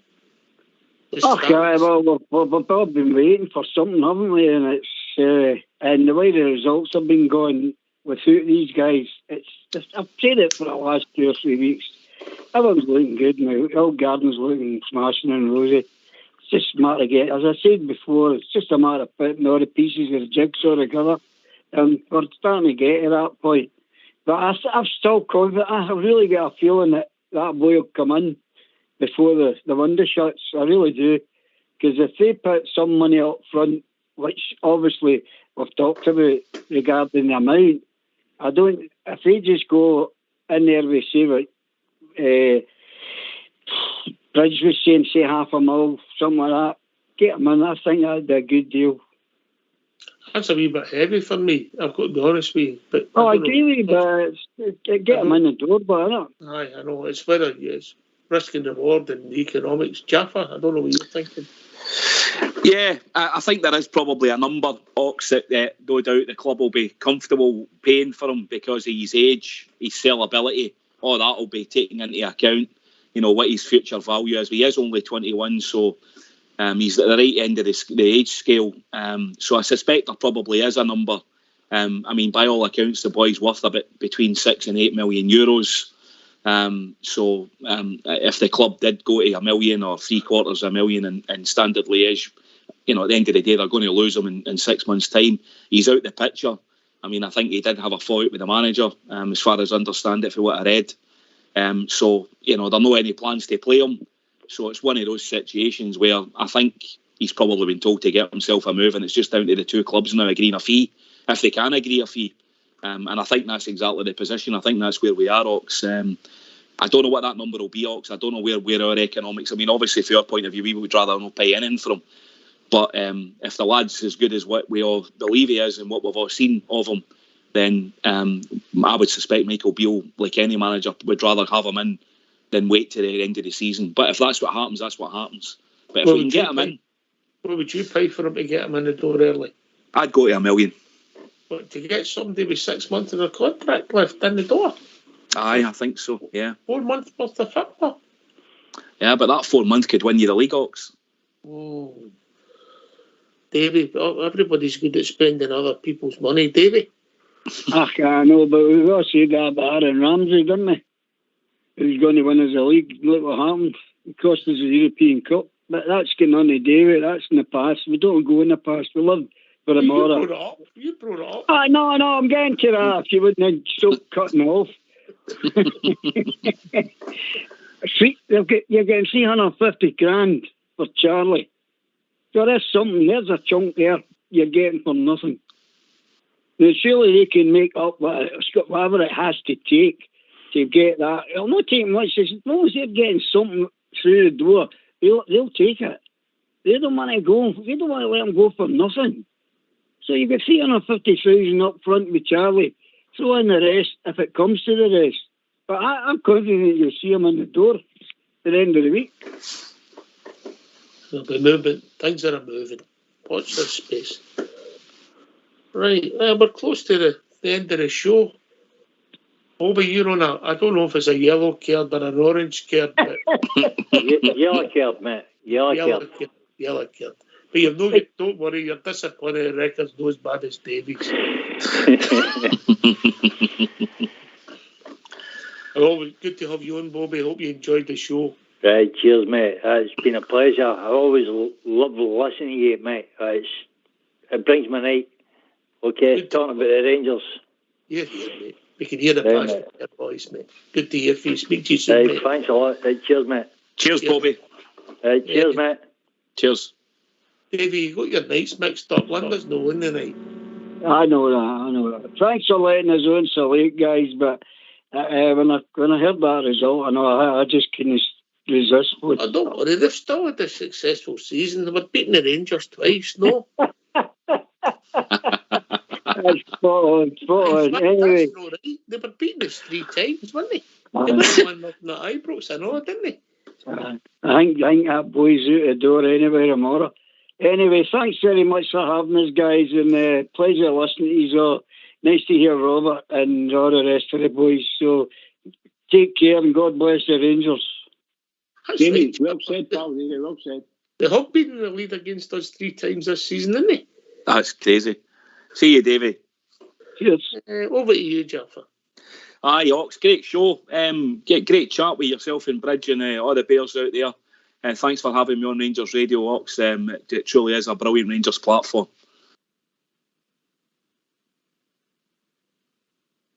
Bridgeman, it's a GFK moment where you were when the 6th tier of Scottish football knocked out a Premier League team. I wonder where all the butts of jokes are going to be for the next couple of 100 years now. Excuse me. I tell you what.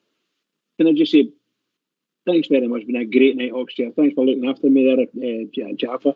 And well done for the techie team at the back. I just wanted the laughing policeman for the Aberdeen game result. But never mind. Folks, it must be in a bad mood about it. Can I just say to all the Rangers fans all over the world, and particularly Rangers fans on the air on Rangers Radio, every single one is, I can't stop laughing, every single one is, keep it going for the Rangers, because the Rangers need us, and they need us right now. Keep it going. And I thank Bobby, old David for popping in, and of course the one and only Robert, Jaffer and Bridge for doing the show, and everybody for listening. This has been Rangers Radio.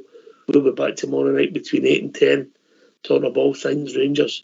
And a big shout out to Darvel. Great result. Take it away, old school blue.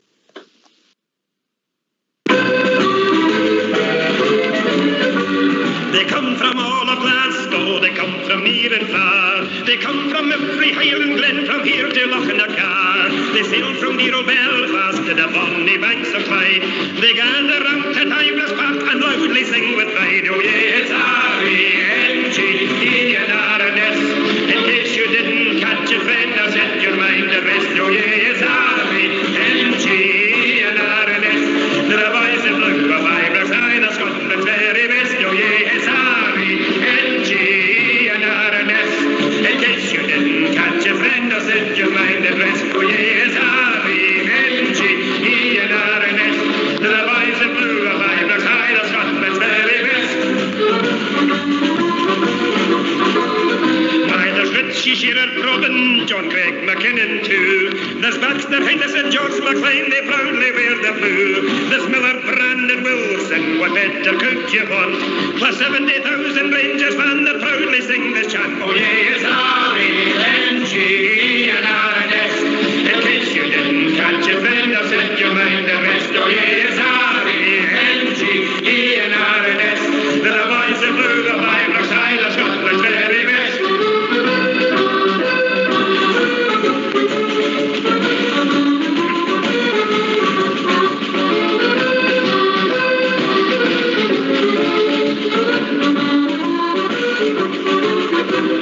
Richie Shearer, Robin, John Gregg, McKinnon too. There's Baxter, Henderson, George McLean, they proudly wear the blue. There's Miller, Brandon, Wilson, what better could you want? Plus 70,000 Rangers fans that proudly sing this chant. Oh yeah, it's R-E-N-G-E and R-N-S. In case you didn't catch it, friend, I'll set your mind at rest. Oh yeah, it's R-E-N-G-E and R-N-S. The boys in blue of Ibrox High, the Scotland's very best.